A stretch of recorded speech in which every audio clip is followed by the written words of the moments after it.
La première image qui vient à l'esprit lorsqu'on pense au désert est celle d'un climat rude avec un ensoleillement intense, des températures suffisamment élevées pour provoquer des brûlures de la peau pendant la journée et des nuits extrêmement froides. Le paysage est principalement composé de vastes dunes de sable, de cactus résistants à la sécheresse et de chameaux traversant des tempêtes de sable. Telles sont les caractéristiques des régions désertiques. Mais vous êtes-vous déjà demandé si vous pouviez déguster des fruits de mer frais en plein cœur du désert? La Chine a prouvé que c'était tout à fait possible. Non seulement le pays a transformé des zones désertiques en verdure luxuriante, mais il a également réalisé un miracle en créant des mers artificielles pour l'aquaculture à grande échelle, ce qui a stupéfié le monde entier. Dans la vidéo d'aujourd'hui, nous vous expliquons comment la Chine a réalisé cet exploit remarquable. Savez-vous à quoi ressemblait la Chine il y a une trentaine d'années? Une grande partie du territoire chinois était un vaste désert, qui n'était pas couvert d'arbres verts comme c'est le cas aujourd'hui. Mais cela appartient au passé. Aujourd'hui, la Chine a complètement changé. Le gouvernement chinois a compris que le potentiel d'amélioration des déserts était énorme, en particulier dans le secteur agricole. Il a donc commencé à élaborer et à mettre en œuvre des plans visant à transformer les déserts sans valeur en terres agricoles fertiles. En appliquant la première technologie de terraformation des déserts au monde, la Chine a recouvert de forêts vertes la plus longue autoroute désertique du Xinjiang. En outre, la région autonome du Xinjiang a réalisé de nouvelles percées technologiques dans le domaine de l'aquaculture en eau douce et en eau salée, notamment pour les poissons d'eau douce, les crevettes tigres et les homards. Tout récemment, la société d'aquaculture Xishan, fondée en 2022, a annoncé qu'elle avait mené à bien un projet pilote visant à développer une technologie permettant de simuler l'eau de mer dans une zone de pêche située à la lisière du désert. Le responsable du projet a déclaré que la saumure dans le sud du Xinjiang a une salinité proche de celle de l'eau de mer. Selon un article publié au début du mois par l'Association chinoise pour la science et la technologie, cela facilitera la culture marine artificielle. L'objectif de l'entreprise étant d'améliorer l'accès aux produits de la mer dans les régions intérieures de la Chine. Comment sont-ils parvenus à ce résultat? Tout d'abord, ils ont utilisé un sol salin alcalin, ajusté les niveaux de probiotiques et ajouté d'autres micronutriments à l'eau afin de simuler les différents environnements marins requis pour les différentes espèces. En fait, la Chine a dû procéder ainsi parce qu'elle avait récemment interdit tous les produits de la mer japonais en réaction au déversement des eaux usées d'une centrale nucléaire dévastée par un tremblement de terre et un tsunami il y a 12 ans. L'entreprise possède environ 6 étangs intérieurs avec des serres utilisées pour compenser les différences de température dans le Xinjiang. Elle a développé 8 types de fruits de mer différents qui sont cultivés en intérieur avant d'être transférés dans des étangs ouverts. Cette situation est également typique du modèle de développement économique rural du pays. Selon les Nations Unies, la Chine est depuis longtemps le premier producteur mondial de fruits de mer, représentant au moins 18% du total des captures mondiales.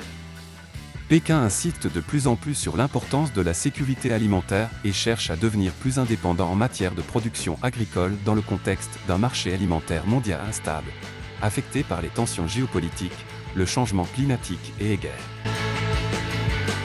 Le Xinjiang est également l'une des 7 régions sélectionnées comme zone pilote pour la production de riz résistant au sel et à l'alcali, également connu sous le nom de riz d'eau de mer, afin d'augmenter le rendement des cultures.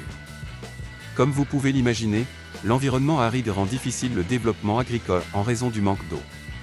En fait, les fermes piscicoles du Xinjiang produisaient des produits d'eau douce car les entreprises pouvaient utiliser l'eau des lacs d'altitude. Cette eau provient de la fonte des neiges dans les zones montagneuses ou des eaux souterraines pompées sous les montagnes. Aujourd'hui, les autorités ont pour objectif d'augmenter la production aquacole annuelle à environ 30 000 tonnes d'ici 2025. Selon l'agence de presse du Xinjiang, les activités de pêche en eau douce au Xinjiang permettent également aux habitants de gagner des revenus considérables. À l'aube, les pêcheurs se préparent à une journée de travail bien remplie en dirigeant leur bateau de pêche vers le centre du lac Bosten. Le lac Bosten, dans la région autonome du Xinjiang, est le plus grand lac d'eau douce du pays et entre dans sa saison de pêche la plus active d'août à octobre. Depuis 2018, un total de 87 millions de mètres cubes d'eau a coulé dans le lac Bosten depuis la rivière Kaidu, améliorant l'efficacité de la circulation de l'eau du lac et la qualité de l'eau. Couvrant plus de 40 000 hectares, les vastes roselières du lac Bosten jouent un rôle important dans l'écosystème. Elles contribuent à filtrer l'eau et offrent un habitat et un abri à de nombreuses espèces d'oiseaux et à la vie aquatique. Le lac abrite un nombre croissant d'espèces d'oiseaux sauvages, avec 198 espèces observées à ce jour. L'amélioration de l'environnement écologique donne au lac une nouvelle vitalité, ce qui en fait la plus grande base de production piscicole du Xinjiang. Plus de 4000 tonnes de produits aquatiques divers y sont produites chaque année. En 2022, la production aquacole totale du Xinjiang a atteint 173 000 tonnes, ce qui la place au deuxième rang des 5 provinces et régions autonomes du nord-ouest de la Chine.